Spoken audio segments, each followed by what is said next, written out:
Hello everyone, welcome back. আজকে তোমাদেরকে একটি নতুন ক্লাস করাবো। আমরা গত ক্লাসে দেখেছি যে বি ভার্ব, আজকে আমরা দেখবো হ্যাভ ভার্ব। ওকে, তাহলে চলো শুরু করা যাক। ওকে, আজকে আমরা দেখবো হ্যাভ ভার্ব। এটা যখন ব্যবহার হয় মেইন ভার্ব হিসাবে আমরা দেখবো, ঠিক আছে? এটার দুইটা বৈশিষ্ট্য, একটা মেইন ভার্ব হিসাবে ব্যবহার হয় আর একটা কি হিসাবে ব্যবহার হয়, একটা হচ্ছে হেল্পিং ভার্ব হিসেবে ব্যবহার। আজকে আমরা দেখবো যখন এই হ্যাভ ভার্বটা মেইন ভার্ব হিসেবে ব্যবহার হয় তখন কি কাজ করে, মেইন ভার্ব। ওকে, তাহলে দেখবো। ওকে, এটি সাধারণত কি করে, এটা কখন কাজ করে? এই হ্যাভ ভার্বটা কাজ করে ধরো কোনো কিছু থাকা, খাওয়া, পান করা বা কোনো অভিজ্ঞতা বোঝাতে এই হ্যাভ ভার্ব ব্যবহার হয়। চলো তাহলে আমরা সব উদাহরণ দেখে নিই। ওকে, এখন আমরা দেখবো। ওকে, ফার্স্ট অফ অল আমরা এখন দেখবো যে এই হ্যাভ ভার্বের তিনটা, মানে হ্যাভ ভার্ব তিন ভাবে হয়। একটা হচ্ছে প্রেজেন্ট, পাস্ট এবং ফিউচার। তাহলে প্রেজেন্টে কি হয় দেখো, PRESENT, present and past and হচ্ছে ফিউচার, FUTURE। Okay, future. তাহলে দেখো প্রেজেন্টে যখন হয় তখন কি হয়, হ্যাভ ভার্বটা হয়। প্রেজেন্টে যখন ব্যবহার হয় তখন হ্যাভ, হ্যাজ, এই দুটো প্রেজেন্টে ব্যবহার হয়। এবং পাস্টে হয় হ্যাড এবং ফিউচারে হয় উইল হ্যাভ। তাহলে যখন আমরা প্রেজেন্টে কোনো বাক্য তৈরি করব তখন হ্যাভ হ্যাজ দিয়ে ব্যবহার করব, আর পাস্টে কোনো বাক্য তৈরি করলে সেটা হ্যাড ব্যবহার করব, আর ফিউচারে করলে সেটা উইল হ্যাভ হয়ে যাবে। এগুলো আমরা দেখতেছি যখন মেইন ভার্ব হিসেবে বসে তখন। তাহলে এখন আমরা দেখব এই প্রেজেন্ট টেন্সে সাবজেক্টের সাথে হ্যাভ হ্যাজ কার সাথে বসে। ওকে, তাহলে আমরা দেখি সাবজেক্টের সাথে কোথায় কোথায় হ্যাভ হ্যাজটা বসে। এখন দেখো, ধরো আই, উই, দে,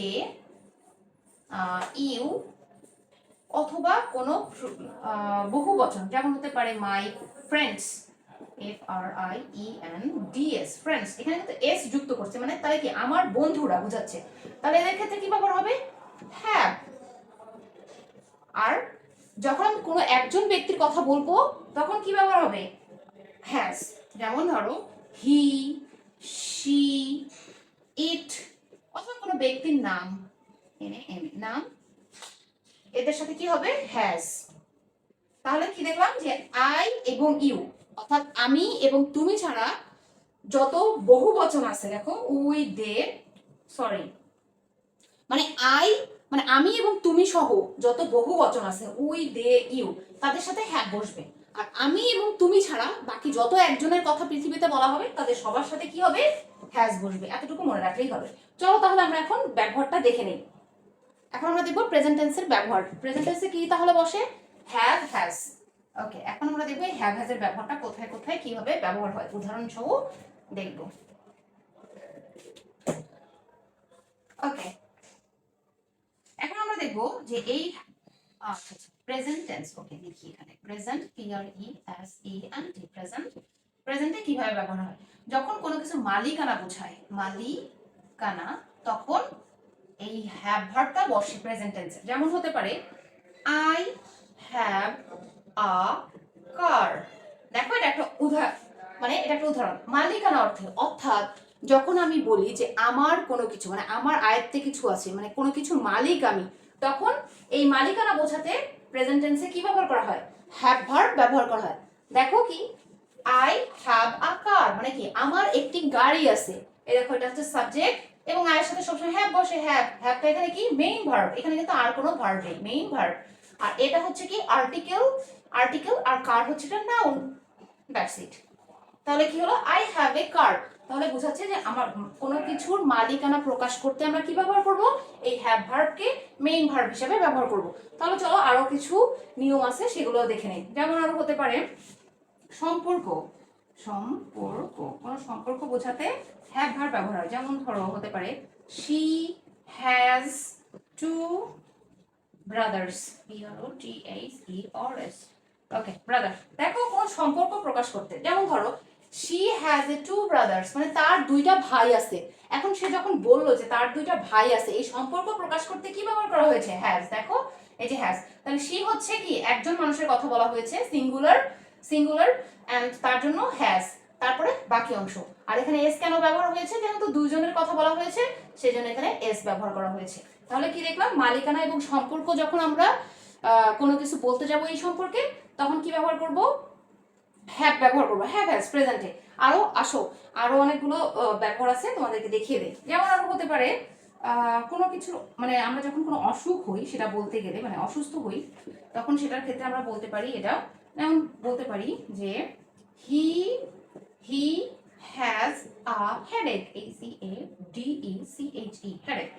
যেমন ধরো কারো অসুস্থতার কথা বলতে গেলেও কি ব্যবহার করা হয়, এই হ্যাভ হ্যাজ মেইন ভার্ব হিসেবে ব্যবহার করা। যেমন দেখো হি হ্যাজ আ হেডেক, অর্থাৎ তার মাথা ব্যথা করছে। এই যে তার মাথা ব্যথা করছে এটা প্রকাশ করার ক্ষেত্রে কি ব্যবহার করা হয়েছে, দেখো হ্যাজ। এখানে হ্যাজটা কি মেইন ভার্ব, কেন কারণ এটা হচ্ছে সাবজেক্ট হি, আর হির জন্য এটা কি হ্যাজ বসেছে এখানে, আর বাকি আর্টিকেল দেন হচ্ছে বাকি অংশ। এই ছিল উদাহরণ। এখন আমরা দেখবো আরেকটা ব্যবহার আছে, ওটা দেখে নিই। এখন হতে পারে হচ্ছে কোনো খাবারের কথা বলতে অথবা কোনো পানীয় জাতীয় মানে খাবার বা পানীয় জাতীয় কোনো কিছু খাবারের কথা বললে তখন ব্যবহার হবে হচ্ছে এই হ্যাভ ভার্ব। তাহলে উদাহরণ হবে কি, I have breakfast at 8 AM। এখন দেখো কোনো খাবারের কথা অথবা কোনো পানীয় জাতীয় বলতে কি, যেমন ধরো আমরা যখন কোনো পানি খাই, পানি জাতীয় যেমন কোনো যে ড্রিঙ্ক করি, যেমন ধরো হতে পারে কোনো কোল্ড ড্রিঙ্কস, কোনো কফি, এই জাতীয় খাবারকে আমরা পানীয় বলি। আর যেটা আমরা হচ্ছে ভারী খাবার খাই চিবিয়ে চিবিয়ে সেটাকে বলা হয় খাবার।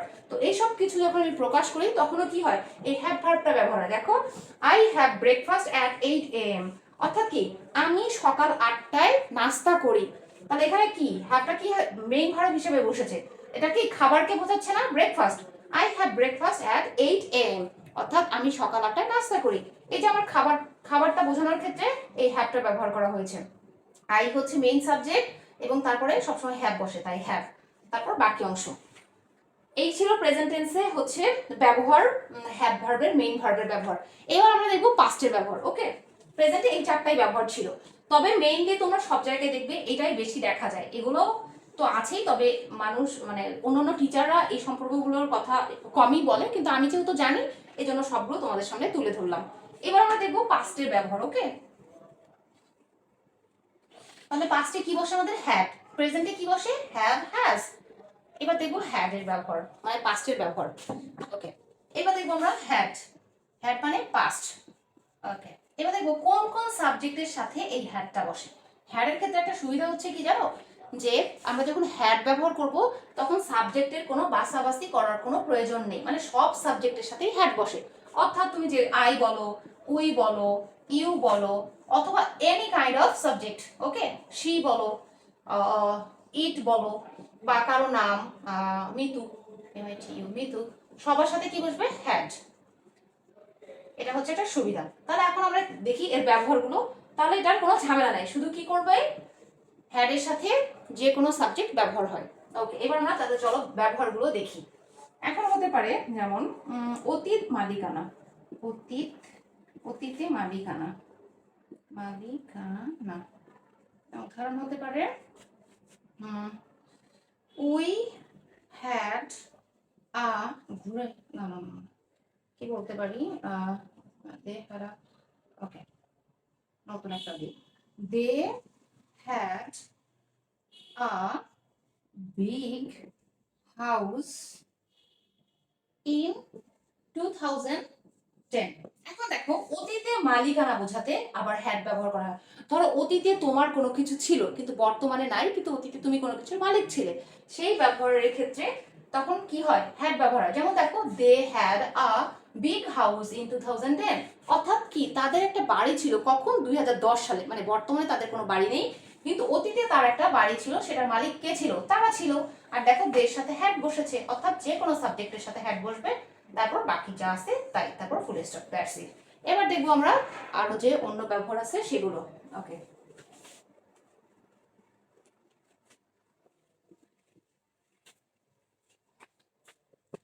ওকে, এখন আমরা দেখবো যে অতীতে কোনো অভিজ্ঞতা বোঝাতে আবার হ্যাড ব্যবহার হয়। এবার দেখি অভিজ্ঞতা বোঝাতে হ্যাড ব্যবহার করা হয়। যেমন হতে পারে we had a great time at the party, party। এখন দেখো অতীতের কোনো অভিজ্ঞতা বোঝাতে কি ব্যবহার হয় হ্যাড ব্যবহার হয়। যেমন দেখো we had a great time at the party. অর্থাৎ অতীতে কোনো একটা পার্টি হয়েছিল, সেখানে তারা খুব ভালো একটা সময় কাটিয়েছিল। এটা প্রকাশ করতে দেখো হ্যাড ব্যবহার হয়েছে। তাহলে উই হ্যাড এখানে এটাই হচ্ছে মেইন ভার্ব। এরপরে দেখো আর কোনো ভার্ব নেই, তারপর কি আর্টিকেল, তারপর বাকি অংশ টাইম অ্যাট দ্য পার্টি অর্থাৎ লোকেশন। তারপরে চলো আরো কিছু ব্যবহার আছে সেটা দেখে নেই। ওকে, এখন হবে যেমন ধরো আবার খাবার গ্রহণের ক্ষেত্রে, খাবার গ্রহণ গ্রহণ এর ক্ষেত্রেও ফার্স্টে হ্যাড ব্যবহার হয়। যেমন দেখো okay, I had a I had coffee, C-O-F-F-E. I had coffee an hour, sorry, hour ago, A-Z-O-N. তাহলে দেখো খাবার গ্রহণের ক্ষেত্রেও কি হয়, পাস্টে হ্যাড ব্যবহার করা হয়। তাহলে কি I had a coffee an hour ago, মানে আমি 1 ঘন্টা আগে কি কফি খেয়েছিলাম। দেখো আই এখানে কি কফি খাওয়ার ক্ষেত্রে বলা হচ্ছে, দেখো এটা কিন্তু খাওয়ার মতো, খাচ্ছি বা খাই সেটা মানে সেটা প্রকাশ করতেছে। এখানে কিন্তু হ্যাড মানে এমন না যে আমি কোথাও আছি থাকছি, এরকম কিন্তু কোনো কিছু না। অর্থাৎ কি দেখলাম আমরা যে এই হ্যাভ ভার্বটা কি করে, মানে এটা বিভিন্ন জায়গায় কি করে যে সেন্টেন্স অনুযায়ী এর হচ্ছে কি হয়, অর্থ আলাদা হয়। দেখছো খাবার গ্রহণের ক্ষেত্রেটা হ্যাডটা কি অর্থ ব্যবহার হয়েছে, যে আমি কোনো কিছু খাচ্ছি, I had coffee an hour ago, অর্থাৎ আমি 1 ঘন্টা আগে কফি খেয়েছিলাম। তাহলে আয়ের সাথে হ্যাড, সব সাবজেক্টের সাথে কি বসবে, হ্যাড বসবে, তারপর বাকি অংশ।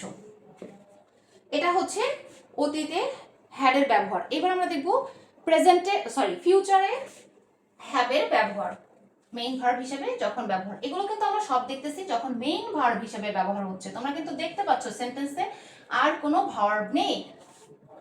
ওকে, এখন আমরা দেখব ফিউচারে কি ব্যবহার হয়। ফিউচার, ফিউচার মানে কি, উইল হ্যাভ, উইল হ্যাভ। এটা কি হয়, এটাও দেখো সব সাবজেক্টের সাথে উইল হ্যাভ বসে, অর্থাৎ আই, দে, ইউ, তারপর কি হতে পারে, শি, ইট, মানে যে কোনো সাবজেক্ট হতে পারে, তাদের সবার সাথে উইল হ্যাভ হবে। শুধু হ্যাভ হ্যাজ এর ক্ষেত্রে একটু পার্থক্য আছে, বাট হ্যাড এবং উইল হ্যাভ এর ক্ষেত্রে কোনো পার্থক্য নেই। এখানে সব সাবজেক্টের সাথে উইল হ্যাভ ব্যবহার হবে। তাহলে এখানে কি হবে, উইল হ্যাভ। এবার আমরা তাহলে কি দেখবো, ব্যবহারটা দেখে নেব। ওকে ওকে, এখন আমরা ব্যবহারটা দেখবো যে ভবিষ্যতে কোনো কিছুর মালিকানা বোঝাতে, ভবিষ্যতে মালিকানা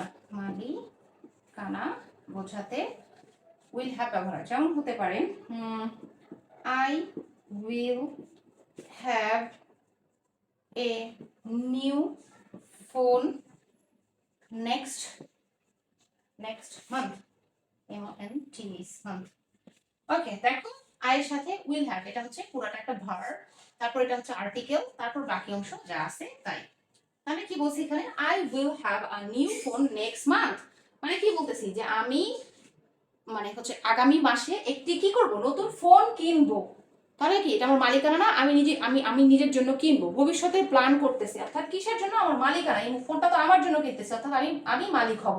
সুতরাং আমি দেখো যখন ভবিষ্যতে কোনো কিছু মালিকানা তুমি প্রকাশ করতে যাবে তখন কি ব্যবহার করবে, উইল হ্যাভ। এবার আমরা দেখো চলো আরো কিছু ব্যবহার আছে দেখে নিই।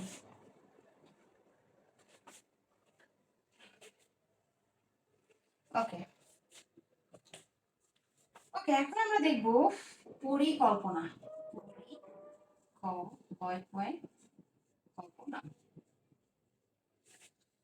We will have a meeting, meeting tomorrow. এখন দেখো আমরা ভবিষ্যতে কোনো পরিকল্পনা করতে যাচ্ছি, ঠিক আছে, সেই পরিকল্পনা বোঝাতে আবার কি ব্যবহার হয়, উইল হ্যাভ, অর্থাৎ এটা হচ্ছে আমার মেইন ভার্ব। তাহলে we will have a meeting tomorrow, তাহলে আমরা কি করতে যাচ্ছি, যে আমরা আগামীকাল একটা মিটিং করতে যাচ্ছি বা মানে মিটিং হবে, ঠিক আছে, বুঝতে পারছো, we will have A meeting tomorrow, আমাদের আগামীকাল একটা মিটিং হবে বা মিটিং আছে, এটা বোঝাচ্ছে। এই পরিকল্পনা বোঝাতে কি হয়, উইল হ্যাভ ব্যবহার হয়। এটি ছিল হচ্ছে হ্যাভ ভার্বের ব্যবহার। কোথায় কোথায় কি কি সিচুয়েশনে বসে আমি তোমাদেরকে সব দেখিয়ে দিলাম। তবে এখন আমি দেখাবো, এটা তো ছিল পজিটিভ বাক্য, এখন যদি তুমি এটাকে নেগেটিভ এবং প্রশ্ন করতে যাও কি কি চেঞ্জ আসে এগুলো এখন দেখাবো। ওকে, তাহলে আমরা এখন দেখব যে এই হ্যাভ ভার্বকে নেগেটিভ এবং প্রশ্নবোধক করার সময় কি কি চেঞ্জ হয়। ওকে ওকে, তাহলে আমরা এখন দেখবো। ওকে, তাহলে যখন এই হ্যাভ ভার্ব মেইন ভার্ব হিসেবে বসে তখন একে চেঞ্জ করতে হলে মানে প্রশ্নবোধক, ওকে, কোয়েশ্চেন কোশ্চেন এবং নেগেটিভ করার সময়, এবং নেগেটিভ NAGATIVE নেগেটিভ করার সময় কি করতে হয়, সাহায্যকারী ভার্বের সাহায্য নিতে হয়। সেই সাহায্যকারী ভার্ব হচ্ছে ডু, ডাজ এবং হচ্ছে কি ডিড, এদের সাহায্য নিতে হয় যখন আমি কি করব, কোশ্চেন করব এবং কি করব, নেগেটিভ করব এই বাক্যগুলোকে। তাহলে চলো ব্যবহার দেখে নিই। তাহলে ডু ডাজ ব্যবহার হয় কখন, প্রেজেন্টে, মানে প্রেজেন্ট যখন আমি এদেরকে কি করব, প্রেজেন্টে যখন আমি কোশ্চেন এবং নেগেটিভ করব তখন ডু ডাজ ব্যবহার হবে, আর ডিড কখন, পাস্টে। চলো তাহলে উদাহরণের মাধ্যমে দেখে নিই কোথায় কোথায় কি চেঞ্জেস আসে। ওকে, যেমন আমরা এখন বলতে পারি I have a laptop, laptop. Okay, এখন দেখো এই যে, তাহলে এখানে কি হবে, I don't have a laptop. তাহলে এখানে কোথায় চেঞ্জ হচ্ছে দেখো, হ্যাভ মেইন ভার্ব আছে, এর সাহায্যকারী ভার্ব হিসাবে কি আসছে, ডু আসছে, সাহায্যকারী ভার্ব ডু, আর তার সাথে নট হয়ে গেছে। তাহলে এখন আমরা দেখবো এই ডু ডাজটা কোন কোন ভার্বের সাথে বসে, মানে কোন কোন সাবজেক্টের সাথে বসে। দেখো আই, তারপর হচ্ছে কি দে, উই, তারপর হচ্ছে ইউ, মানে বহু বচন, এদের সাথে বসে ডু, আর কি হি, শি, অথবা ইট, অথবা কারোর নেম, এদের সাথে বসে ডাজ। তাহলে কি দেখলাম যে আমি এবং তুমি সহ যত বহু বচন আছে তাদের সবার সাথে কি বসবে, ডু, আর আমি এবং তুমি বাদে যত একজনের কথা আমরা বলবো তাদের সাথে বসবে ডাজ। তাহলে দেখো এই দেখো আই আমার কি, আমার কথা বলা হয়েছে, সুতরাং তার সাথে ডু, যেহেতু আমি নেগলেক্ট করতেছি এই ডু সাহায্যকারী ভার্বের পরে আমি একটা নট দিয়ে দিচ্ছি, তারপর হ্যাভ যা আছে এটা হচ্ছে আমার কি মেইন ভার্ব, এই যে হ্যাভটা বসলো, তারপর বাকি অংশ শুধু আমি এটাকে কি করলাম, ধার করে নিয়ে আসলাম, কারণ এটা আমার কি সাহায্যকারী ভার্ব, যখন আমি নেগেটিভ করব তখন এটা করতে হবে। এখন দেখো আমি প্রশ্ন করতে গেলে কি করতে হয়। ওকে, এই বাক্যটা, ওকে এই বাক্যটা আবার উপরে লিখতেছি, তারপর বাকিগুলো তোমাদেরকে দেখিয়ে দিচ্ছি। তাহলে আমার বাক্য ছিল I have a laptop, LAP, laptop. Okay, তাহলে আমি যখন কি করলাম, আই ডু নট হ্যাভ যা আছে তাই, হ্যাভ এ ল্যাপটপ, অর্থাৎ বাকি যা আছে তাই থাকবে। তাহলে কি হলো, আই এর সাথে ডু বসেছে, তারপর শুধু নটটা বসায় দিছি, তারপর হ্যাভ এর জায়গায় আছে, তারপর বাকি অংশ যা আছে তাই। এখন যখন আমি প্রশ্ন করতে যাব তখন কি হবে, এই যে সাহায্যকারী ভার্বটা সামনে চলে আসবে, তাহলে কি হবে, ডু, তারপর আইটা এখানে আসবে, ডু আই, সরি হ্যাঁ, do I have a laptop, অর্থাৎ আমার কি একটি ল্যাপটপ আছে, এরকম তখন কি হবে, কোশ্চেন হবে যে আমার কি একটি ল্যাপটপ আছে, do I have a laptop. এখন যদি আমি এই কোশ্চেনটাকে আবার নেগেটিভ করতে যাই তখন কি হবে, তখন এখানে ডু নট দিয়ে দিবে, do not I have a laptop,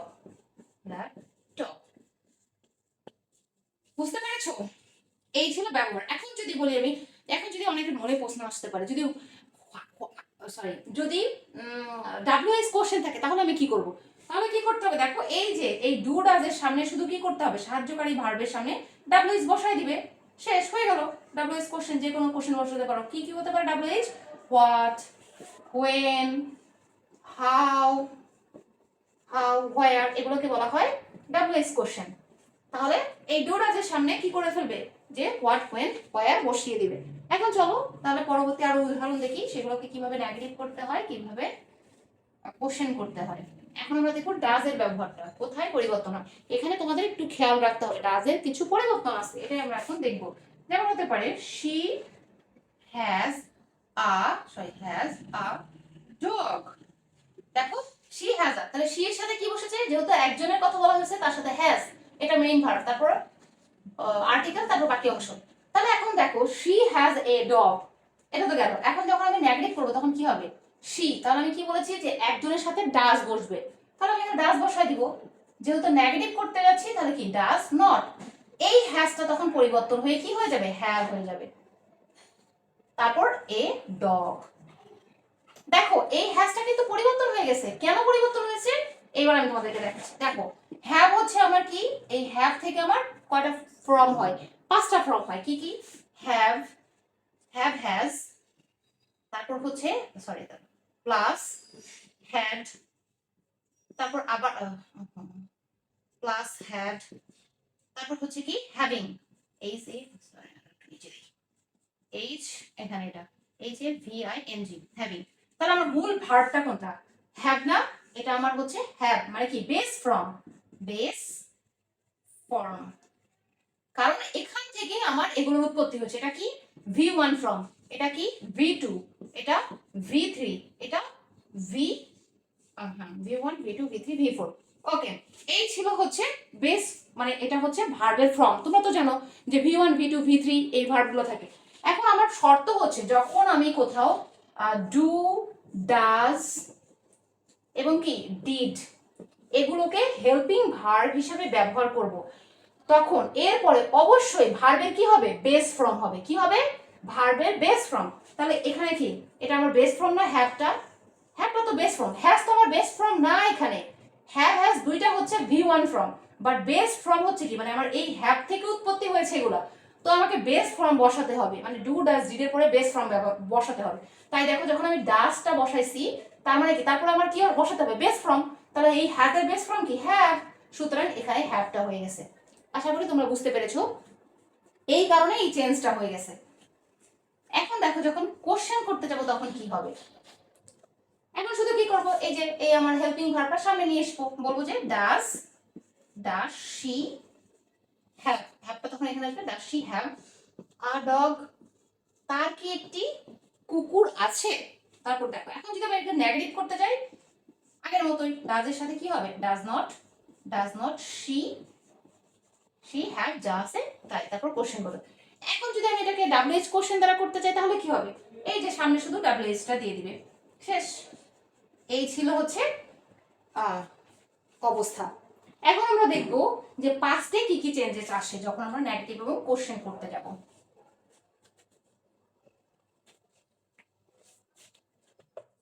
okay, এখন আমরা দেখব পাস্টের একটা ব্যবহার। ওকে, যেমন আমি বলতে পারি they had a meeting, MWTING meeting yesterday, YESTERDAY। এখন দেখো আমি কি বলছি, they had a meeting yesterday, মানে গতকালকে আমার একটি কি ছিল মিটিং ছিল। তাহলে কি দেখো সাবজেক্টের সাথে হ্যাড, হ্যাডটা কি মেইন ভার্ব, আর কোনো ভার্ব নাই। এখন আমি যখন বলছি এটা যেহেতু পাস্ট, আর পাস্টের সাথে সবসময় সাহায্যকারী ভার্ব হিসেবে ডিড বসে, তাহলে দেখো এখানে আমি বসাবো কি দে ডিড, তাহলে আমার সাহায্যকারী ভার্ব হিসেবে কি বসবে ডিড, অর্থাৎ সব সাবজেক্টের সাথে ডিড বসবে। তাহলে আমি দে ডিড, তারপর কি দিব নেগেটিভ যেহেতু নট, তারপর আমার যেহেতু হ্যাড, হ্যাড কি আমার বেস ফর্ম না, এই হ্যাডটা কোথা থেকে উৎপত্তি হয়েছে, এই হ্যাভ থেকে উৎপত্তি হয়েছে। তাহলে আমার কি হবে এই হ্যাডটা পরিবর্তন হয়ে হ্যাভ হয়ে যাবে আবার। তাহলে কি হলো they did not have a meeting, তারপর বাকি যা আছে তাই, শেষ। এই হলো নেগেটিভ করার নিয়ম। তাহলে আমার হ্যাডটা থাকলো না, তখন হ্যাভ হয়ে গেল। হ্যাজেও সেম, হ্যাজটা থাকলো না, হ্যাভ হয়ে গেল। এখন আমরা কি করব, যদি আমি প্রশ্ন করতে চাই তাহলে কি হবে, এই ডিডটা জাস্ট সামনে চলে আসবে। তাহলে কি দিব ডিড, এই সাবজেক্টটা তারপরে চলে আসবে, ডিড দে হ্যাভ মিটিং, বাকি অংশ যা ছিল তাই, শেষে কি হবে একটা কোশ্চেন বোধক। এখন যদি আমি নেগেটিভ করতে যাই তাহলে কি হবে did not, did not, did not, তারপর সাবজেক্ট দে হ্যাড, তারপর বাকি যা আসছে তাই, এই যে কোশ্চেন হয়ে গেল। এখন যদি আমি ডাব্লিউএইচ কোশ্চেন করতে চাই শুধু এগুলোর সামনে ডাব্লিউএইচ কোশ্চেন দিয়ে দিবে। তোমরা বাসায় কিছু প্র্যাকটিস করলে মানে ঠিক হয়ে যাবে বিষয়টা, যেহেতু একটু নতুন, মানে হ্যাড পরিবর্তন হয়ে হ্যাভ হচ্ছে, হ্যাজ পরিবর্তন হয়ে হ্যাজ হচ্ছে, এই বিষয়টা যখন তোমরা অনেকগুলো প্র্যাকটিস করবে আর মুখে বারবার বলবে তখন দেখবে অটোমেটিক এটা কি হয়ে যাবে ব্রেনে সেট হয়ে যাবে। ওকে, চলো এবার দেখবো আমরা ফিউচারে কোথায় পরিবর্তন হচ্ছে এবং কি পরিবর্তন হচ্ছে। আশা করি তোমরা ক্লাস বুঝতে পারতেছো। যদি কারো কোনো সমস্যা থাকে কাইন্ডলি কমেন্ট করবে, যে বিষয়ে সমস্যা আমি প্রয়োজনে সেটার আবার ক্লাস নিব। ওকে, এবার আমি দেখাবো যে ওই ফিউচারে, ওকে FUTURE ফিউচার, ওকে ফিউচারে কি হবে, we will have a party next week, okay, আমরা বলতেছি যে উই উইল হ্যাভ, এটা কি আমার মেইন ভার্ব, তারপর হচ্ছে আর্টিকেল, তারপর বাকি যা আছে তাই। তাহলে এখন দেখো এই উইল হ্যাভটা আমার এখানে মেইন ভার্ব। এখন আমি চেঞ্জ করতে গেলে কি করব? এখানে আবার একটা মজার বিষয়, এখানে আমার কিছুই চেঞ্জ করতে হবে না, শুধু কি করতে হবে দেখো, উই দিলাম, তারপর উইল, এই যে উইলটা আসবে, এই মাঝখানে শুধু একটা নট দিয়ে দিবা, তারপর যা আছে তাই, হ্যাভ এ পার্টি যা আছে তাই, এই যে নট হয়ে গেল, শুধু এই উইল আর মাঝখানে একটা নট দিয়ে দিবে, শেষ। এখন যদি আমি এটাকে আবার কি করি, কোশ্চেন করতে চাই, তাহলে কি হবে, এই উইলটার সামনে চলে আসবে, তাহলে কি হবে, will we have a party next week, তারপর কোশ্চেন। এখন যদি আমি নেগেটিভ করতে যাই তাহলে কি হবে, এই উইলটার সাথে নট হয়ে যাবে, will not we have a party next week, that's it. এখন যদি আমি এটাকে কি করতে চাই, ডাব্লিউএইচ কোশ্চেন করতে চাই, তাহলে শুধু সামনে কি দিব, ডাব্লিউএইচ দিয়ে দিব, শেষ। এই ছিল হচ্ছে পুরা টোটাল ক্লাস, কোথায় কোথায় চেঞ্জেস হয়। চলো আর দুই একটা ডিফারেন্স যেহেতু ছিল, ওইটা আবার রিপিট করি, তাহলে তোমাদের বুঝতে সুবিধা হবে। তাহলে আমরা কি দেখলাম, যে দেখো, তাহলে আমরা দেখলাম কি, যে মেইন ভার্ব হিসেবে যখন হ্যাভটা ব্যবহার হচ্ছে, তখন কি হচ্ছে, যে এটার প্রেক্ষাপট অনুযায়ী কি হচ্ছে, অর্থটা পরিবর্তন হয়ে যাচ্ছে, প্রেক্ষাপট অনুযায়ী অর্থটা পরিবর্তন হয়ে যাচ্ছে। যখন তোমরা অনেক বেশি প্র্যাকটিস করবে, তখন বুঝতে পারবে যে এই হ্যাভটা মেইন ভার্ব হিসেবে যখন ব্যবহার হচ্ছে, তখন কি থাকা বোঝাচ্ছে, খাওয়া বোঝাচ্ছে, না কোনো কিছু আমার মালিকানা অর্থে বোঝাচ্ছে, না কি বোঝাচ্ছে, তখন তোমরা বুঝতে পারবে অটোমেটিক্যালি। চলো তাহলে আরো উদাহরণ দেখে নিই। যেমন এখন হতে পারে খাওয়া অর্থে দেখি, আরো খাওয়া অর্থে একটা ছিল, খাওয়া অর্থে যেমন I am having rice, Raisi, যদি আমি আগে দেখাইছি, তারপর আবার একটু রিপিট করতেছি, দেখো আই এম হ্যাভিং রাইস, অর্থাৎ আমি ভাত খাচ্ছি, তাহলে কি রাইসটা হচ্ছে ভাত, তাহলে এই হ্যাভিংটা কি কিসের মতো অর্থ দিচ্ছে, খাচ্ছি অর্থে, তাহলে খাওয়া অর্থেও, তাহলে আমরা কি দেখলাম, খাওয়া অর্থেও হ্যাভ ব্যবহার হয়, দ্যাটস ইট। তারপর কি হতে পারে, স্নানের ক্ষেত্রে অর্থাৎ গোসলের ক্ষেত্রে হতে পারে, যেমন হ্যাভ বাথ, BATH বাথ, তাহলে কি হতে পারে, একটা দেখি, I am going to have a bath. দেখো এই স্নানের ক্ষেত্রে আবার কি হয়, হ্যাভ এ বাথ এই কথাটি ব্যবহার হয়, এটা কিন্তু আবার মেইন ভার্ব হিসেবে ব্যবহার হয়নি, হ্যাঁ, এখানে দেখো আবার অন্য কিছু, কিন্তু এরকম কি ব্যবহার হয় তাই আমি তোমাদেরকে দেখাচ্ছি। দেখো I am going to have a bath, এখানে হ্যাভ ব্যবহার হয়েছে, এটা কিন্তু এখানে মেইন ভার্ব হিসেবে ব্যবহার হয়নি, কিন্তু আমি যেহেতু হ্যাভের ব্যবহার তাই তোমাদেরকে দেখাচ্ছি, I am going to have a bath, অর্থাৎ আমি গোসলে যাচ্ছি। চলো আরেকটা ব্যবহার আছে, এটা একটু ডিফারেন্স ব্যবহার, তাও আমি দেখিয়ে দিলাম। আরেকটা ব্যবহার আছে, এই ব্যবহারটা দেখিয়ে দিলে মোটামুটি সব ব্যবহার ক্লিয়ার, এর মধ্যেই সব ব্যবহার থাকে, এর বাইরে কোনো ব্যবহার নাই হ্যাভের ব্যবহার, বা যখন মেইন ভার্ব হিসেবে ব্যবহার হয়। এখন আমরা দেখব আরেকটা আছে ব্যবহার ছুটির ক্ষেত্রে, ধরো ছুটি কাটানোর ক্ষেত্রে, ছুটির ক্ষেত্রে, এই দুটো হচ্ছে ডিফারেন্স ব্যবহার, অর্থাৎ গোসলের ক্ষেত্রে আর ছুটির ক্ষেত্রে। ছুটির ক্ষেত্রে কি, হ্যাভ আ হলিডে, তাহলে এটা দিয়ে কি বলতে পারি, আমি একটা এক্সাম্পল দিই, যেমন we are going to have a holiday in Cox's Bazar, BAZAR। দেখো এই ছুটির ক্ষেত্রে আবার কি হ্যাভ এ হলিডে দেখা যায়, ঠিক আছে, হ্যাভ এ হলিডে দ্বারা কি বোঝায়, ছুটির ক্ষেত্রে মানে ছুটি কাটানোকে বোঝায়, তাহলে we are going to have a holiday in Cox's Bazar, অর্থাৎ আমরা কি কক্সবাজারে যাচ্ছি ছুটি কাটানোর জন্য। এই ছিল এই দুটা, এই গোসলের ক্ষেত্রে এবং ছুটির ক্ষেত্রে এই দুটো ডিফারেন্স হচ্ছে ব্যবহার, আর বাকি ব্যবহার যা ছিল আমি তো দেখিয়ে দিলাম। এই ছিল আজকের ক্লাস, মোটামুটি সবকিছু এখানে আমি কভার করে দিয়েছি, হয়তো ক্লাসটা একটু লম্বা হয়েছে, তবে তোমরা যদি দেখো তবে অনেক কিছু শিখতে পারবে, আশা করি তোমরা বুঝতে পেরেছো। যদি কারো কোনো সমস্যা থাকে তাহলে আমাকে কমেন্টে জানিয়ে দিও যে এখানে সমস্যা আছে, বুঝতে সমস্যা হচ্ছে, তাহলে আমি আবার রিপিট করব ক্লাসটা, বা কোথায় সমস্যা হচ্ছে সেই জিনিসটি রিপিট করব। ঠিক আছে, তাহলে আজকে এই পর্যন্তই, তাহলে সবাই ভালো থাকো, আল্লাহ হাফেজ।